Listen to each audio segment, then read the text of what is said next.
So this is the topic 1, sociology as principle. So first of all जो background है वो मैं आपको बताती हूँ कि बैकग्राउंड क्या था. सिंस स्टार्टिंग जो भी सोशोलॉजी के डेवलपमेंट से पहले जो भी एंशियंट टाइम में इंसान पहले तो मंकी था. मंकी से जो भी जेनेटिक डेवलपमेंट हुआ उसके बाद जेनेटिक डेवलपमेंट से ह्यूमन का कन्वर्जन धीरे धीरे होने लगा. एंड जब इवोल्यूशन हुआ, that is evolution of earth and evolution of universe, then according to Charles Darwin, he has given a theory of evolution that human was an animal from the monkey, an animal converted to the complete human. उसके बाद जो भी development हुए, human initially आपको societal उससे पहले था कि he was food gatherer, hunter, and उसको ना तो फायर के बारे में पता था, no invention, he was not aware about cooking, no agriculture, society क्या होती है ये भी नहीं पता था. एंड उसके अलावा कल्चरल चीजें, सेटलमेंट, कहाँ पे रहना है, कैसे, जो भी घर वगैरह के बारे में कुछ भी नहीं पता था. उसके बाद ह्यूमन ने फायर का इन्वेंशन किया. जब धीरे धीरे चीजें डेवलप होने लगी, पहले इंसान जो है मंकी जानवर की तरह चलता, जब इवोल्यूशन होने लगा फिर सीधे होके खड़ा होना शुरू हुआ. जैसे होमो इरेक्टस ह्यूमन की बात करेंगे आप, पिक्चर्स में आप देखते भी हो. I will try to attach some pictures also. And prominent use of fire, because starting में क्या था कि human was afraid of fire. जब जैसे पत्थर से पत्थर रगड़ के जो आग का आविष्कार हुआ तो पता नहीं था कि उसका सही तरीके से यूज कैसे करना है, how to control on fire. उसके बाद जब धीरे धीरे इवोल्यूशन होने लगा, slowly and gradually human got the control over fire, and then he learn the sustainable so he learned the sustainable and correct use of fire, and then he started cooking and protection from animal and baking of bricks. जैसे Indus valley civilisation में baked bricks मिले हैं, उसी से जो भी वहाँ का जो सिविलाइजेशन था, we can say that it was the modern civilisation की, मतलब बहुत ही अच्छे तरीके से अरेंज था. ग्रेट बाथ, जो भी जैसे पहले के लोग झरने से नहाते थे, जो अभी के मॉडर्न सोसाइटी में शार कंसेप्ट है, तो वो उस टाइम पे प्रोमिनेंटली यूज करते थे वो लोग. So it was evolved day by day. And उसके बाद चीजें स्टार्ट हुई. स्टेरिलाइजेशन जैसे फायर के थ्रू इक्विपमेंट करते थे. फिर धीरे धीरे ब्रोंज एंड कॉपर का इन्वेंशन हुआ, एंड देन आयरन आया. उसके बाद इक्विपमेंट्स एंड वेपन्स का फॉर्मेशन करने लगे. एंड देन उस टाइम पे early human who was roaming around naked was not aware about clothes. And जब क्लोथ के बारे में नहीं पता था तो फिर स्टार्टिंग में जब थोड़ा थोड़ा सोसाइटल अंडरस्टैंडिंग डेवलप होने लगी, they were not aware about the difference between male and female. So जब ये डिफरेंस स्टार्टिंग में समझ में आने लगा तो पत्ती से और जो भी ट्री बार्क्स होती हैं उससे अपना बॉडी ढकने लगा. एंड देन जैसे एविडेंसेस मिले हैं हमें जो भी डेवलपमेंट के बाद, कॉटन क्लोथ पे एम्ब्रॉयडरीड जो स्टैचू मिला इंडस वैली सिविलाइजेशन से, उसका इवोल्यूशन का उन सब चीजों से पता चलता है एक्सकेवेशन के बाद. सो आर्कियोलॉजिस्ट भी बहुत ज्यादा हेल्प करते हैं कि हाँ सोसाइटल इवोल्यूशन कैसे हुआ इन टोटल. उसके अलावा अगर हम बात करते हैं, so it was in total we can say that it was a step by step process, and this evolution has taken place in the ancient time, and later we found that the evidence of Indus Valley civilization, it was the oldest civilization in the world, and it was a very prominent civilization, जहाँ पे बहुत ही जो भी development जो भी हुआ है, चाहे आप कहोगे वर्शिप जो करते थे वो development in worship system, development of Vedas, epics, जो उसके बाद जो इवोल्यूशन हुआ इंडस वैली सिविलाइजेशन के बाद, and development of Jataka stories, उसके बाद डेवलपमेंट ऑफ रिलीजन, बहुत डिफरेंट टाइप ऑफ रिलीजन का डेवलपमेंट हुआ, and then formation of society. And we can say that Vedas के बाद जो भी डेवलपमेंट हुआ, development of 4 Vedas, Rigveda, Samaveda, Yajurveda and Atharvaveda. Apart from the division of society, Brahmin, Kshatriya, Vaishya and Shudra. Apart from this there is the development of monotheism and polytheism. तो आप कह सकते हो कि लोग बहुत सारे अलग अलग भगवान में विश्वास करते थे, एक से ज्यादा भगवान में विश्वास करते थे. जैसे पशुपति की मूर्ति मिली है, गॉडेस अर्थ की एविडेंसेस मिले हैं कि हाँ गॉडेस अर्थ में बिलीव करते थे. तो बहुत सारी चेंजेस होते चले गए इवोल्यूशन में. सोसाइटल डेवलपमेंट से पहले का इवोल्यूशन के बारे में डिस्कशन कर रही हूँ मैं यहाँ पे. So just like keep in your mind कि हाँ किस चीज़ के बारे में डिस्कशन चल रहा है. Apart from this development of other social and societal religion, अगर आप बात करो हिंदुज्म या Vaishnavism, Muslim, Christian, Sikhism, Persian, Buddhism, Jainism and Jews. So ये सारे डेवलपमेंट हुए India and in the world. So जितना भी सोसाइटल डेवलपमेंट हुआ, सो बिकॉज सबसे ज्यादा जो सोसाइटी के या सोशोलॉजी का जो सब्जेक्ट का इवोल्यूशन हुआ और जो भी जितनी भी थ्योरीज आई सबसे ज्यादा फ्रांस से आई हैं. सो फ्रांस इज द हब. उसके बारे में अगर हम बात करते हैं, so think about the current scenario, जो भी डेवलपमेंट उस टाइम से अभी तक में हुआ है, that is development of modern society. पहले होता था कि जॉइंट फैमिली में लोग रहते थे, बहुत सारे लोग एक साथ रहते थे, सारे सब मिलके काम करते थे, खेती भी करनी होती थी एंड बाहर से कुछ भी नहीं आता था. आटा भी घर में पीसना है, किचन और सारे हाउस होल्ड के काम भी खुद करने, एग्रीकल्चर में भी काम करते थे. गाय भैंस बैल का यूज किया जाता था. और जो भी, क्योंकि पहले ट्रैक्टर्स वगैरह नहीं होते थे तो बैल से ही प्लो किया जाता था खेतों को, फिर खुद से हाथ से बोया जाता था किसी भी क्रॉप को. So these were the like ancient time. जो भी लाइक अगर हम अपने ग्रैंडफादर या अपने बड़े लोगों से जिनसे भी बात करेंगे, they will tell us about the society. वो एक प्रॉपर अंडरस्टैंडिंग देते हैं हमें सोसाइटी के बारे में. Apart from this, if we talk about technology development, because technology development के अगर बारे में हम बात करते हैं, there is new technology, new weapon developed. Bullet train के बारे में बात करो, now we are able to avail the facility of driverless trains and high technology nuclear weapons, high technology biological treatment for human diseases. जैसे अभी Ukraine war start हुआ है, so this is like repercussion of the modern society and जो भी disputes हैं between the countries and between the society. so ये सारी चीजें अराइज हो रही हैं. Apart from this, if we talk about societal development हुआ है, जैसे जॉइंट फैमिली में पहले बात करते हैं, उसके बाद न्यूक्लियर फैमिली, उसके बाद कह सकते हैं कि married couple were staying together, then the development on homosexuality and bisexuality. So these are the things. Apart from this sociological development भी हुआ है कि लोग किस तरीके से बिलीव कर रहे हैं चीजों में. Apart from this, if we talk about, this is the first chapter and how, because ये जस्ट बैकग्राउंड है अभी. फर्स्ट चैप्टर का जो प्रॉपर नोट्स होंगे that will come in the next session.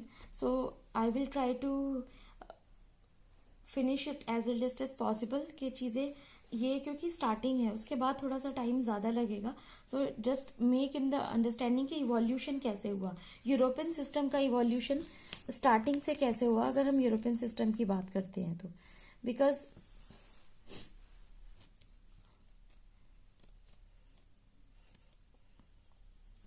first of all, that is evolution by step, which I have described. And society is like made up of two words, that is socius and logos. So socius means community and logos means study of community. अगर हम community की बात करते हैं collectively, that is custom, institutions, living pattern, food habits, marriage, and if you are having connection with your peers and how things are function in society, that comes in study of community and it is the meaning of logy. So that comes collectively, sociology, study of community.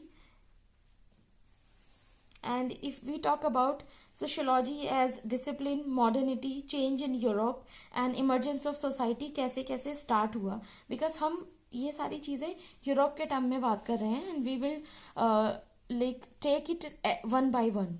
Hope each and every line is very clear to you. if I talk about, it is the study of custom, society and social institutions, that is come society and social institutions, and which I have mentioned here.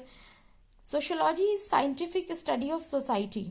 So this is the definition, and one liner definition hai, so you can note it down. Apart from this, if I'll talk about social institution, that is family, temples, marriage. And if we talk about marriage is a social institution, because अगर हम marriage की बात करते हैं, two people are coming together, they came together and they give a birth to a new life, so that social institution start from there.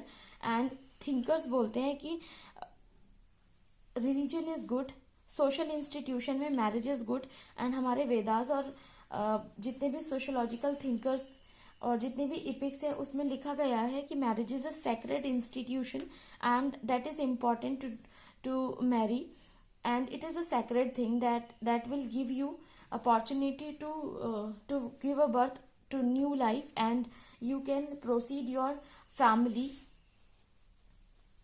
जो भी kinship की theory आती है वो सारी सोशोलॉजिकल थिंकर्स ने दी है, एंड दैट इज गुड. इसीलिए कहा जाता है कि रिलीजन अच्छा है और फैमिली इंस्टीट्यूशन इज गुड. अगर हम यूरोप के टर्म में बात करते हैं तो यूरोपियन सोसाइटी में क्या होता था स्टार्टिंग में, that was a feudal society. Feudal society में church was on the top. Church जो कहता था वही होता, बिकॉज चर्च रिलीजन से रिलेटेड थे. जो पॉप्स होते थे, जैसे चर्च में जो भी जैसे धर्मगुरु होते हैं उस टाइप से पहले उस सोसाइटी में चर्च होते थे. उसके बाद किंग होते थे, नोबल्स होते थे, सिपॉइज होते थे, कॉमनर्स होते थे. सो चर्च और किंग दोनों एक दूसरे के कामों में इंटरफेयर नहीं करते थे बिल्कुल भी. लेकिन अगर किंग ने कुछ चर्च को बोला है तो जरूरी नहीं है कि चर्च सारी बातें मानता था, बट किंग को चर्च की सारी बातें माननी पड़ती थी. अगर अदरवाइज जो चर्च होते थे वो इन सबको धमकी देते थे कि हम, और किंग को भी धमकी देते कि अगर हम बोल देंगे कि इसके ऊपर काला साया है तो फिर वो उस टाइप से इसकी ये अब नहीं बचेगा, या फिर इसका ऐसे इलाज होना चाहिए, उसको ऐसा सोशोलॉजिकल जो कहते हैं कि कर्मकांड करना चाहिए, ब्लैक मैजिक, इस तरह की बातें होती थी. तो वो और लोगों को सिर्फ धर्म के नाम पे डराते थे. तो चर्च का ये काम होता था. They were the most like powerful in that society. उसके बाद किंग आता था. नोबल्स जो होते थे वो किंग को सारा जितना भी आप कह सकते हो इकोनॉमिकल एडवाइस होती थी वो सारा करना, या फिर लैंड एक्विजिशन कर रहे हैं किसी से, वो सारा जो भी फंक्शन होते थे या फिर जो हेल्प होती थी नोबल्स किंग को करते थे. एंड जो सिपॉइज होते थे वो वॉर होता था किसी से, उसमें हेल्प करते थे. एंड जो कॉमनर्स थे, कॉमनर्स नॉर्मल पब्लिक थी, they were like illiterate and they were not able to survive. बहुत गरीब होते थे, खाना प्रॉपरली नहीं मिलता था, या जो भी खेतों में काम करते थे एग्रीकल्चर में वो टैक्स के फॉर्म में जो भी नोबल्स एंड किंग होते थे उनको देना पड़ता था, एंड किंग से चर्च लेते थे. तो ये इस टाइप से चल रहा था. And there were 3 states. State 1 church एक, स्टेट 1 होता था, किंग एंड नोबल्स स्टेट 2 होते थे, and sepoys and commoners state 3 होते थे. So there were 3 stages in that society. If we talk about यहाँ पे scope and sociology compare with other subjects भी इसी में ही इंक्लूडेड है, ये भी इसी चैप्टर में आएंगे. This is the point A जो मैंने ऊपर मेंशन किया था, this is point B and this is point C. So let's talk about society and उसके जो पार्ट थे. सबसे पहले सेंटर में आप देखिएगा सोशोलॉजी की जो अंडरस्टैंडिंग वो कैसे है. सोशोलॉजी अंडरस्टैंडिंग ऑफ सोसाइटी है. उसके अलावा आप कह सकते हो कि एनालिसिस ऑफ सोसाइटी है, एक्शन ऑफ सोसाइटी, जितने भी एक्शंस सोसाइटी में चल रहे हैं. सो that is action, understand the actions in society, क्या चल रहा है. रिफ्लेक्शन है, study of the society of friends, जितने भी रिफ्लेक्शंस होते थे कि कुछ भी चेंजेस अगर हो रहे हैं तो वो सोसाइटी में सारे दिखते थे, एंड वो स्टडी सोशोलॉजी के द्वारा की जाती थी. अगर आप एज आई हैव डिस्क्राइब्ड कि church was the most powerful state. उसके बाद जो किंग्स एंड नोबल्स होते थे, तो nobles give the advice to like related to war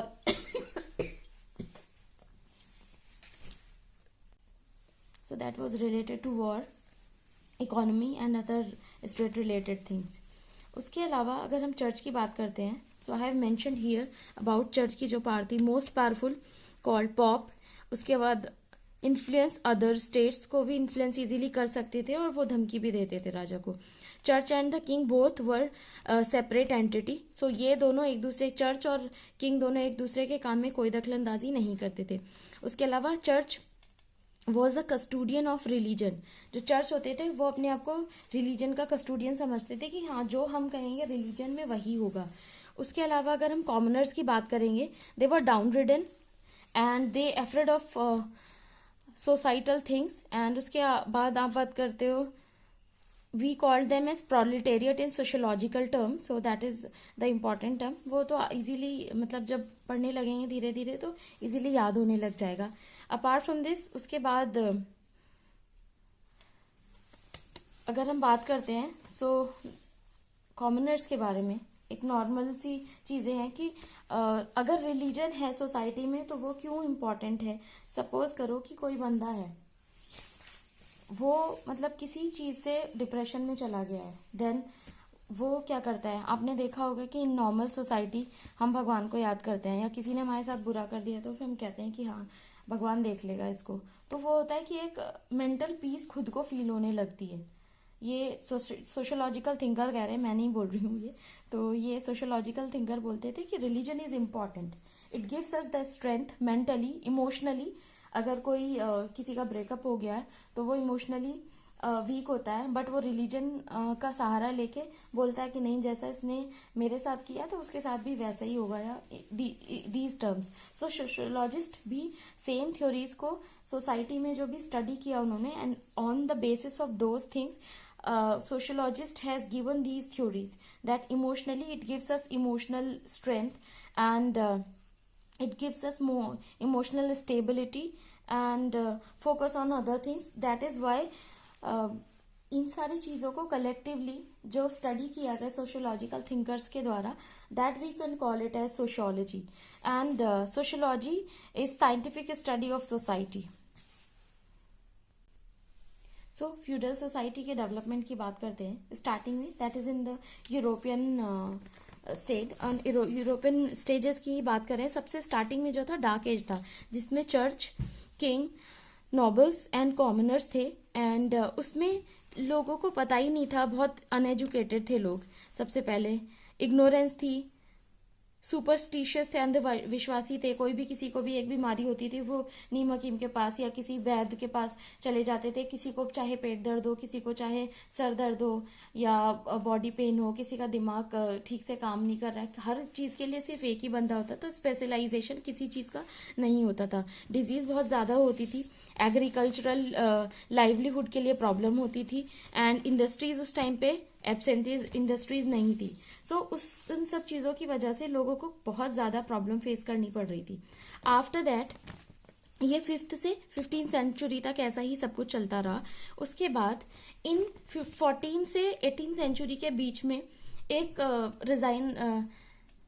रेनाइसा period आया, जिसे आप कह सकते हैं पुनर्जागरण. लोगों ने बहुत सोचना शुरू किया, जो भी उनके थॉट प्रोसेस में डेवलपमेंट आया, एंड उसके बाद एक साइंटिफिक अप्रोच डेवलप हुई. Then we can call it as modernity started from there. Renaissance period started from 15th century to 18th century. Because इसमें क्या था कि लोगों ने एक अलग तरीके से सोचना शुरू किया, एंड दैट वाज द पुनर्जागरण. आप कह सकते हो कि पुनर्जागरण था इंसान का. ही थॉट अबाउट सोशियोलॉजी, क्या चीजें किस तरीके से उसको करना चाहिए. एंड आफ्टर दैट जो भी सोशियोलॉजिकल थिंकर्स कहते हैं कि जब साइंस जवाब नहीं देता तब धर्म जवाब देता है. बिकॉज जहाँ पे साइंस टेक्नोलॉजी काम करना बंद कर देती है तो फिर हम लोग भी सोचते हैं कि नहीं चलो किसी सोशल इंस्टीट्यूशंस को या फिर किसी रिलीजियस इंस्टीट्यूशन के पास चलते हैं, वहां पे शायद इस चीज का सोल्यूशन मिल जाए. That is why I have mentioned here in a simple figure that religion is important according to the thinkers. They said that it will make us emotionally strong, it will make us emotional and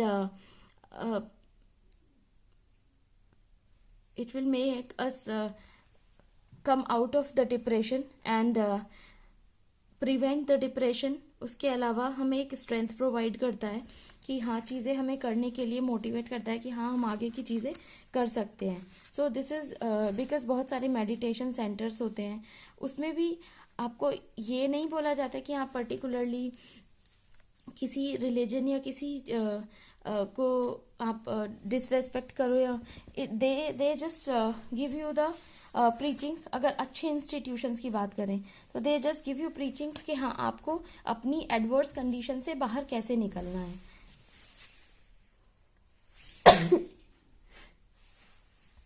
sorry. सो आपको अपनी adverse condition से बाहर निकलना है. After that एक new age आया रेनाइसा period में, जब मॉडर्निटी आई उसके बाद मॉडर्निटी से न्यू एज का डेवलपमेंट हुआ. आफ्टर दैट इकोनॉमिक चेंजेस आए, पॉलिटिकल चेंजेस आए, उसके बाद 14th सेंचुरी की सारी बात चल रही है ये, ठीक है. उसके बाद साइकोलॉजिकल डेवलपमेंट चेंजेस आए. उसके बाद अगर आप बात करोगे कि दे बिल्ड रिवॉल्यूशन हुआ. रिवॉल्यूशन में लोगों को जब बहुत ज्यादा प्रॉब्लम होने लगी इन सारे ऑर्थोडॉक्स से, इन सारे सुपरस्टिशन से, सो आफ्टर दैट लोगों ने मतलब it was like the high time. So sociological thinkers बोलते हैं कि जब भी किसी डाउन रिडन सेक्शन को बहुत ज्यादा हैरेस किया जाता है, उसके बाद इवोल्यूशंस होते हैं, बहुत सारे मूवमेंट्स होते हैं, तब क्रांति आने लगती है. तो इसी एज में क्रांति आनी शुरू हुई. उसके बाद सोशल चेंजेस हुए, इंडस्ट्रियल चेंजेस हुए, and Ibn Khaldun was the first Islamic scholar, and he has talked about philosophy a lot. And then उसके बाद 1960s में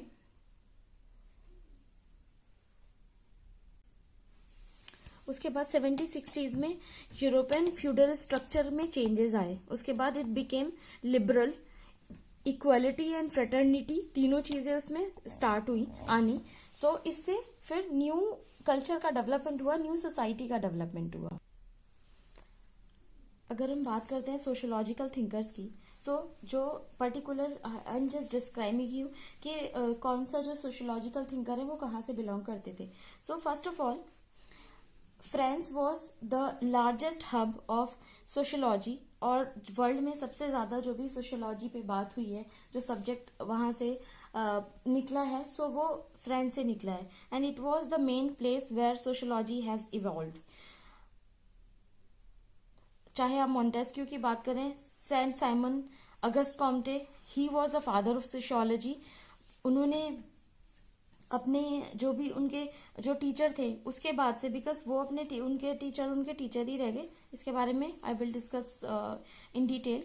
सो he became the Auguste Comte became the father of sociology. We will so उसके बारे में हम काफी detail में बात करेंगे, बिकॉज हमें काफी अच्छे से पढ़ना है इनको. अगर हम रोशो की और वोल्टेयर की बात करें, so there are like Rousseau and Voltaire. उसके बाद जर्मनी से थे Kant, Hegel, Karl Marx and Max Weber. Italy से थे Pareto and Mosca. Apart from this, from Britain, he believed in theory of evolution, जो हर्बर्ट स्पेंसर थे. After that अगर हम बात करते हैं यूएसए की टर्म में, Mead, Merton, Mill and Talcott Parson, ये तीनों बहुत इंपॉर्टेंट हैं. And he has given theory of self, theory दी है रैल्फ. उसके बाद Ralf Dahrendorf. And then Indian sociological thinkers के बारे में बात करते हैं. So they are the Indian sociological thinkers जिनके बारे में हमें पढ़ना है. सो AR देसाई, जो मैंने आपको सिलेबस में ऑलरेडी डिस्क्राइब कर दिया है, MN Srinivas and GS Ghurye. So go through the syllabus properly. कुछ भी प्रॉब्लम होती है, just ping me up. Till then, bye bye. Thank you so much and please share and subscribe.